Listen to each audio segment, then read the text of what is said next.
So, yeah. First of all, congrats on the success of the album, and welcome to Belgium.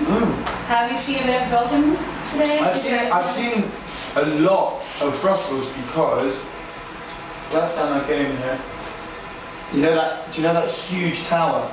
Yeah. The Studio Brussels? Yeah, Studio Brussels. I saw it online. I just saw that online. Yeah.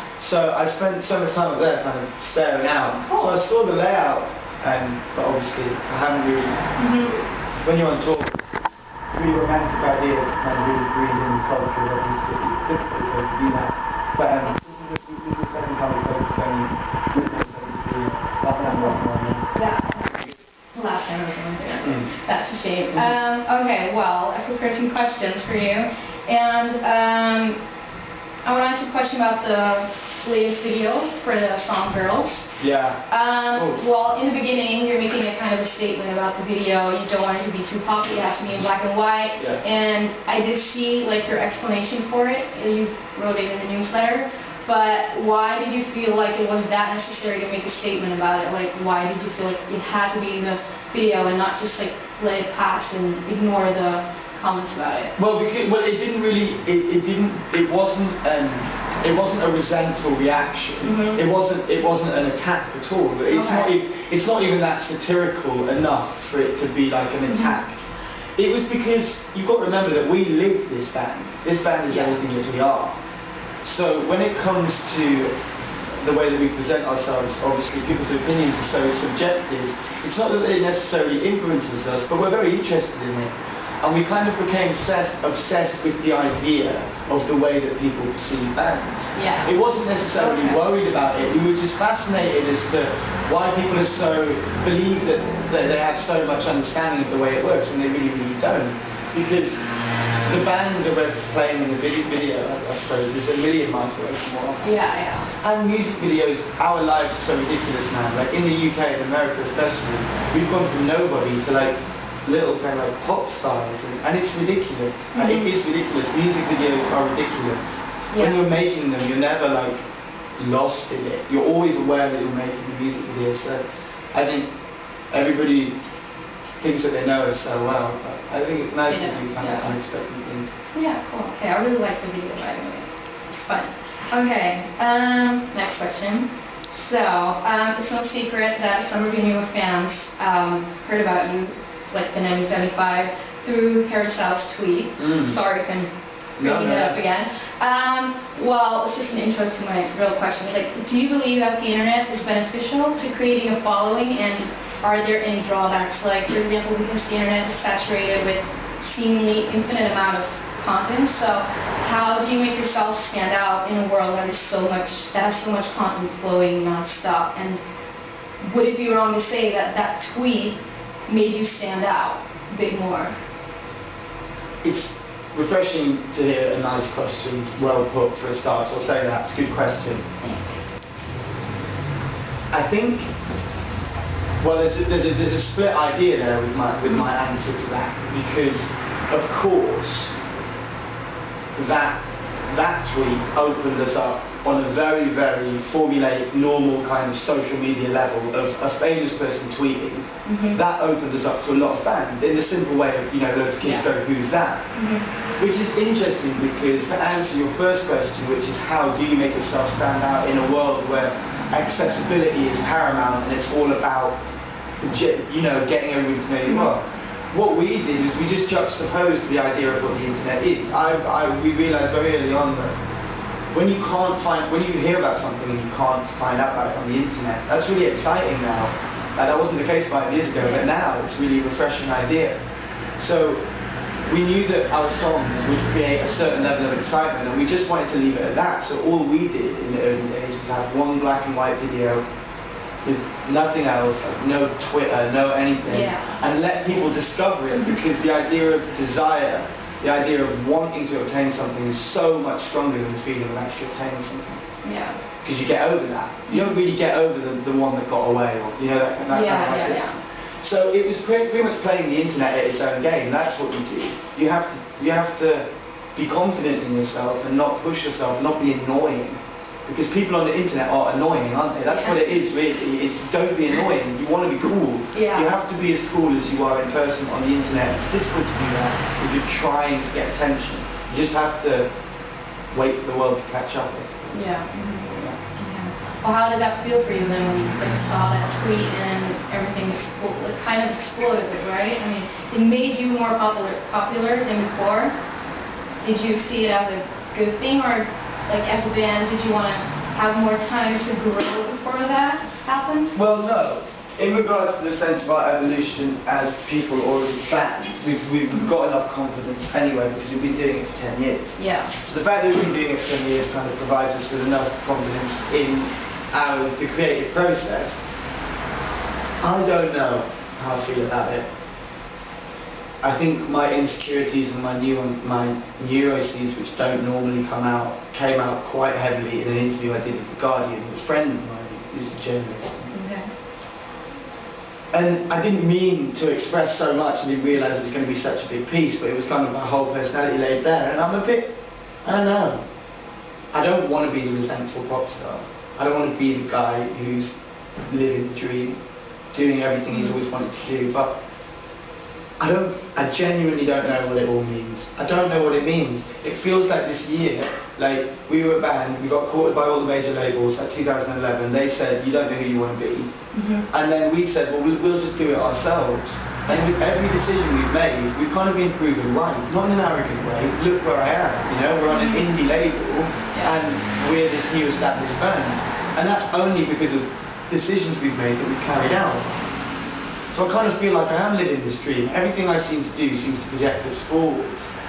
And all of the things that I thought would make me happy, you know, like popularity, validation of my peers, validation of my heroes, a #1 album, statistical, material acquisition, they're quite brittle, really. They don't really make you genuinely happy. And I'm kind of looking for happiness. There's a line in Girls, like, I know you're looking for salvation in the secular age, but girl, I'm not your saviour. The girl is just me being defensive. I'm actually talking about me. Because I don't really know what I want.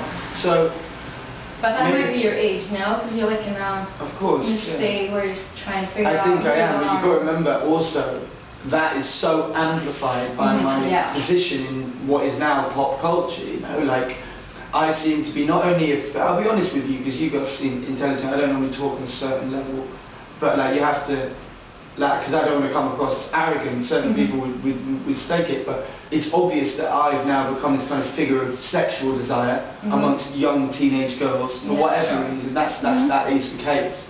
So that's weird enough for me, because I come from like an experimental ambient band where our hair covered our faces for the majority of our career, so we never thought of ourselves as a band where girls would be into it. So that's weird, but it's also being like a figure of intellectual desire. These kids are like looking up to me, telling me constantly how much they look up to me. Yeah. I've got that. I don't throw away any fan mail, no matter how weird or small it is.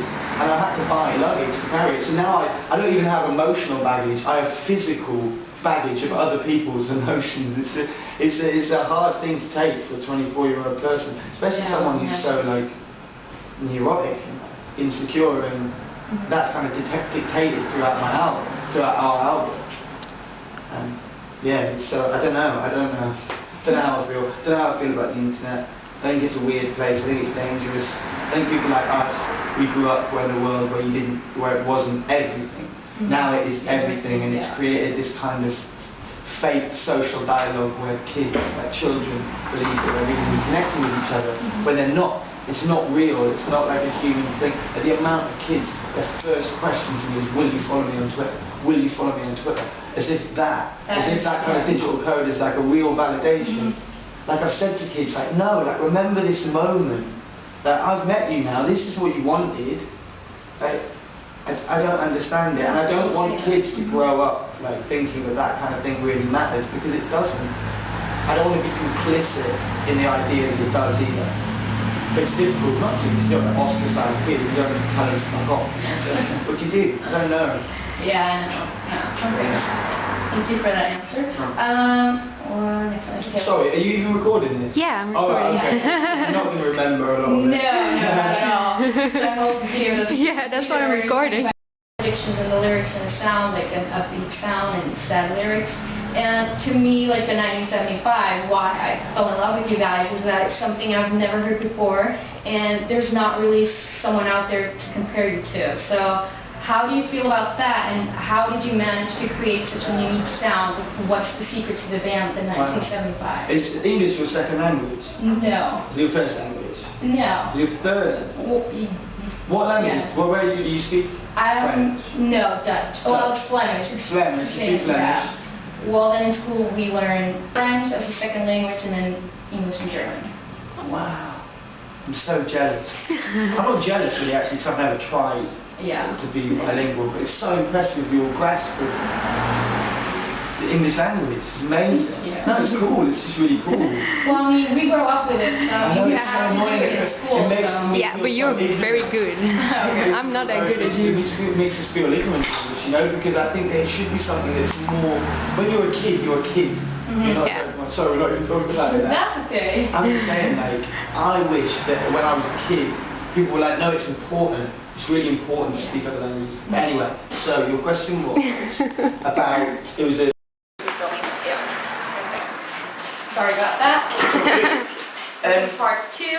Part 2. So yeah, it's, well, what I really think is that, what the reason that you like the band is, there's quite a formula to it.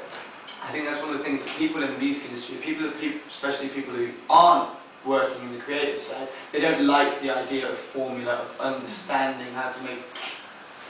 There's certain formulas in pop music where you can acquire certain emotions. It's as simple as that, regardless of how educated, how anything you are. That's the way it works. And that's utilised a lot in film, in incidental music, you know, the juxtaposition between an image that maybe connotes certain emotions and music, you know, flying in the face of that, a real kind of juxtaposition.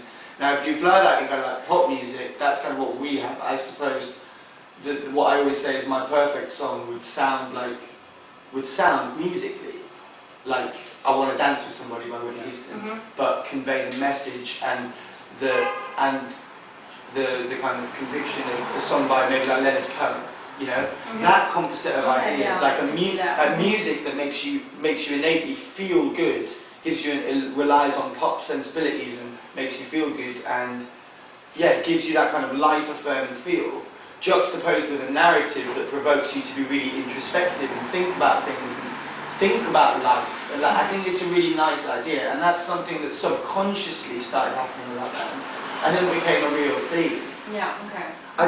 I don't know if I could explain what it is that we do that you like about it. I know what you like about it, and I don't think I would tell you even if I did, because that kind of spoils the illusion, you know? It's like a magician, I suppose. Yeah. But that is what it is. It is pop music with a certain amount of depth, and that depth just comes from how honest it is. I'm not really trying to be a particular artist. I'm not trying to impress anybody at all. It's a genuine form of creative expression for me. It's me expressing myself like I would in a diary. I never really like that. I always just done songs. So that, yeah. Thank you though. It's nice because it was a very flattering question. Okay, you're welcome. Okay, well, since you're a songwriter and you get inspiration from all kinds of different music and situations, I guess, is there any song out there that you wish you had written? And is there a song about a topic that you want to write but haven't yet? I haven't written a lot about death. And I have been doing recently, so I suppose I have written. That's a subject. That just came into my mind. I'm not necessarily a particularly sensitive person. I wish that I'd written Just Hold On, We're Going Home by Drake recently of this year, because it's kind of in the direction of our next album, you know, that kind of more early 90s R&B is really kind of starting to come in. I think you can hear that in the cover that we did of One Direction recently as well. Like, yeah, I heard that one. Kind of Brian McKnight, like Boys to Men. There's a lot of that. I love that. when I love that new Drake album, there's so many songs. God, can you imagine how many songs you could choose that we should written, like classic songs, Your Song by Elton John, or like She's Out of My Life by Michael Jackson, or Isn't She Lovely by Stevie Wonder, like songs that feel like they weren't even written, yeah, they just exist. I think I wish that I'd written Only You by Yazoo. You probably won't know it. You probably won't. Not many people do. You should listen to it. Yazoo, how's it written? Y-A-Z-O-O. Oh, And that song's called Only You. And it's so simple. It's a song from the 80s. It's a cover of a different song. Oh, it might not be a cover. But yeah, it's a beautiful song. And we're covering it on the next album. I covered it live on a radio show. Yeah. Well, my two favorite songs of the album are Robbers and Antichrist. Can you tell me more about those songs and why you're not playing Antichrist live? Well, can I do a request right now? I can't believe this. Antichrist is, for a start, very difficult to play and goes back a long time. He wrote Antichrist probably about 3.5 years ago. Antichrist, what, lyrically you want to know what that's about? Yeah, sure. I mean, I can guess a bit, but What it's do you like, think why? What do you think it's about? So hard to answer. I mean, I think it's about someone questioning if there's God and yeah, of course. That's what it is. coming to the realization that there might not be one. Yeah, I don't think there is.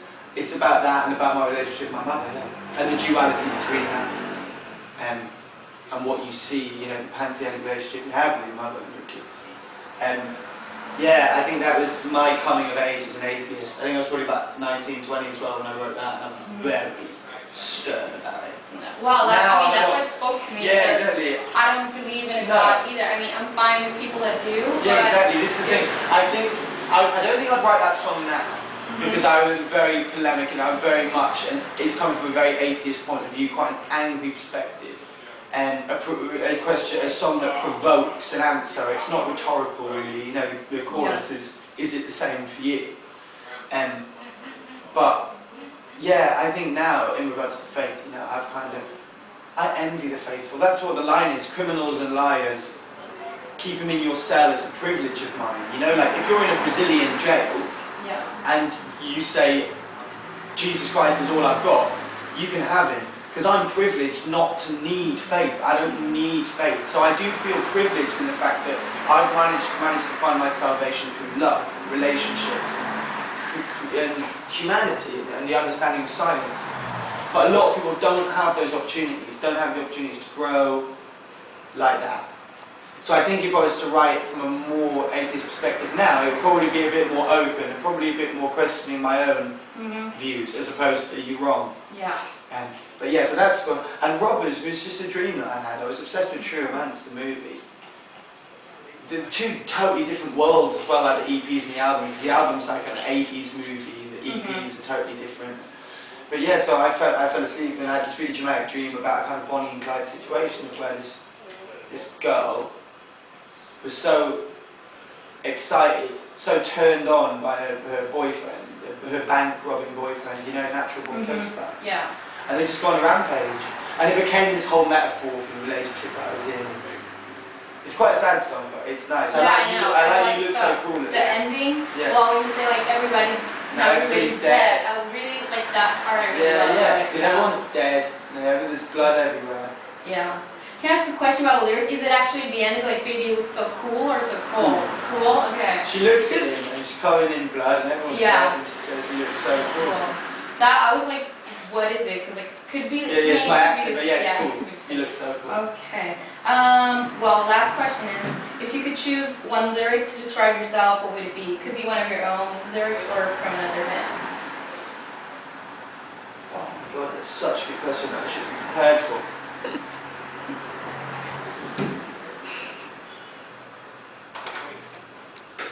Only you. From the. Just those two words. Only you.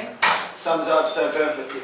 You, I think the word you is used in every chorus on the album. I think. Let's go through it. You want to find it? Money doesn't have chorus.